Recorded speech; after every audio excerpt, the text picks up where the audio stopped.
Hey everybody, Barry here again. Today I'm going to do something a little bit different.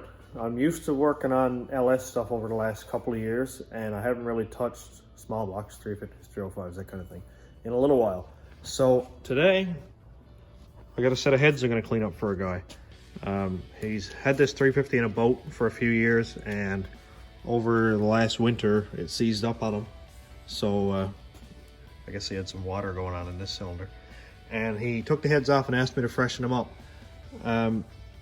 Just, you know, lap the valves, take them apart, clean them up. I got this cylinder head done before I thought about making a video. So this one here is untouched, and I'll start with this one.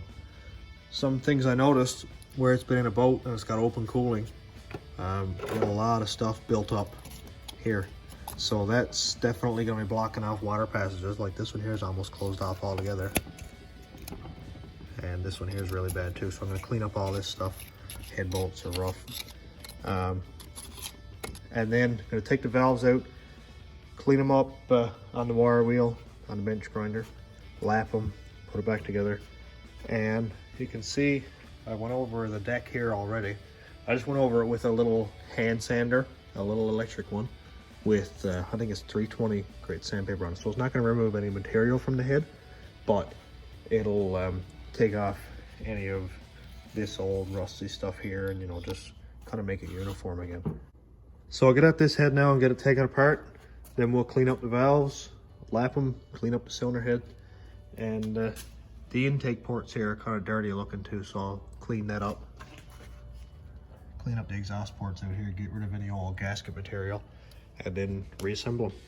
In the past, I've always used the old screw down crank style valve spring compressors, but this one is really, really good.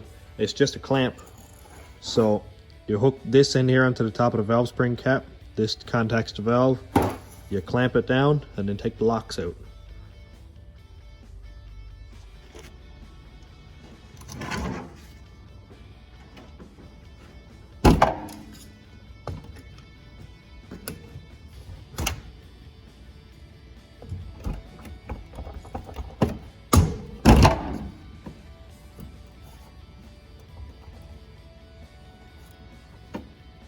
Sometimes the locks stick, so I always give it a tap with a hammer just to make sure. Here's our two keepers, and then slowly let the pressure off.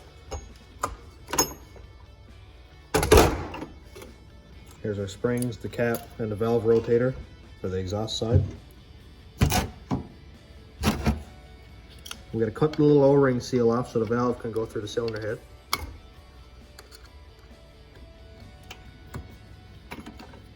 There's this one. And the valve is out. So it's a pretty simple rig, really safe, and cuts the time down by a whole lot rather than using the old crank style one.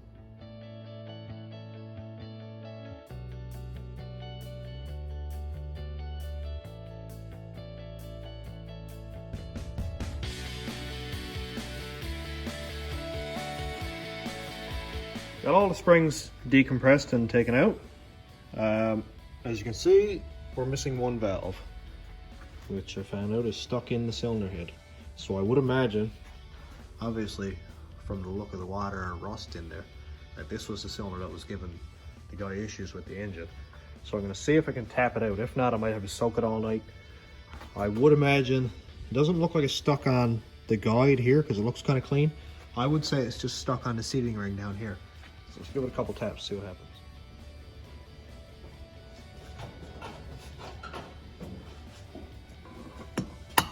Oh, it's not serious.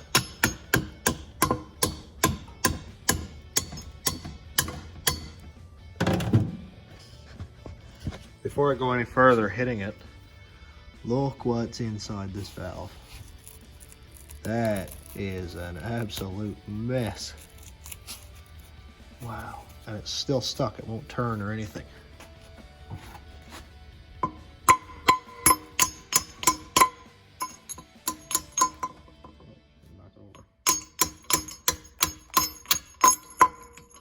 That is awful. And out it comes. They're definitely going to need some cleaning. Make sure that the valve seat and face isn't pitted. And I'll check it out again after I lap the valves and make sure there's no issues with compression or anything there. Seat looks okay from what I can see. I'll clean those up. It looks like there's a little hint of rust in there, but the rest of them look fine. I'm going to be putting new valve seals in this too. The new Felpro kits come with umbrella seals and O-rings for the exhaust side, and a positive pressure and O-rings for the intake side. So they're a really nice kit. More evidence of water issues. Look at this. That is wicked. We're going to clean all this up, make it look new and fresh, make sure the cylinder head itself isn't rusted out, and if it isn't, we'll continue on.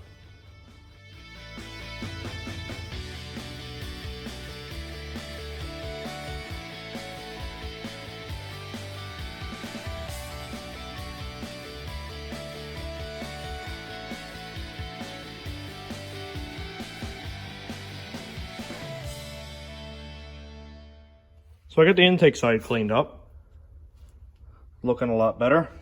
I gotta clean everything out, of course, before I reassemble it, because there's gonna be a lot of dust in there and some stuff. So next I'll get the exhaust side cleaned up, and then in under here.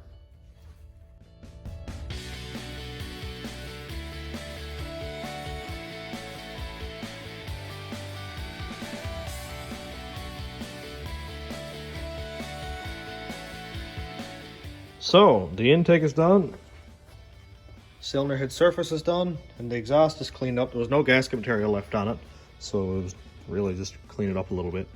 I used 320 grit on that little sander.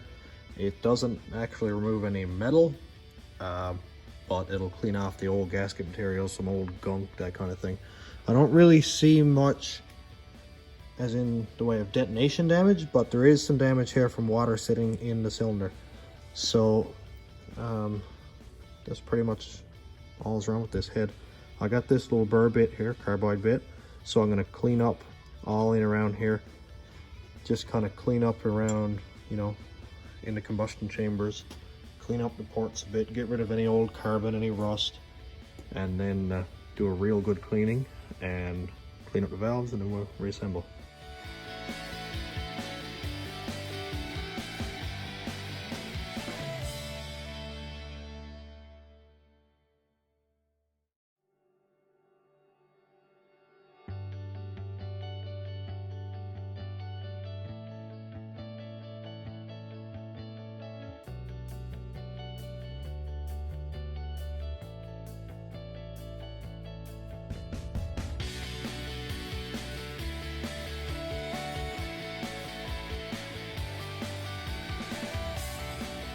So this is the state that came out of the cylinder heads.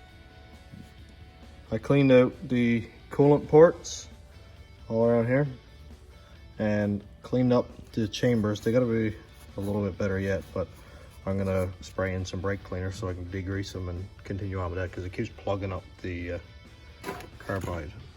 You can see here that it's already starting to plug up again.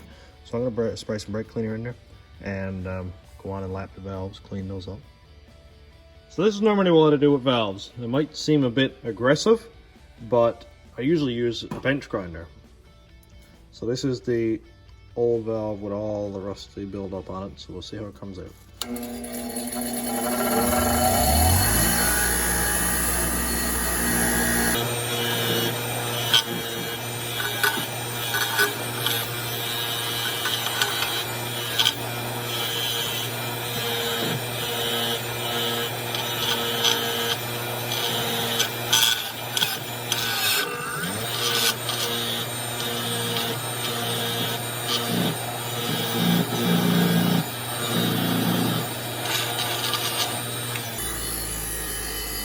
So it's not too bad. I got a little bit more I gotta clean up. That one's got quite the pit right there. I don't know if we're gonna get that out or not. We might need a set of valves.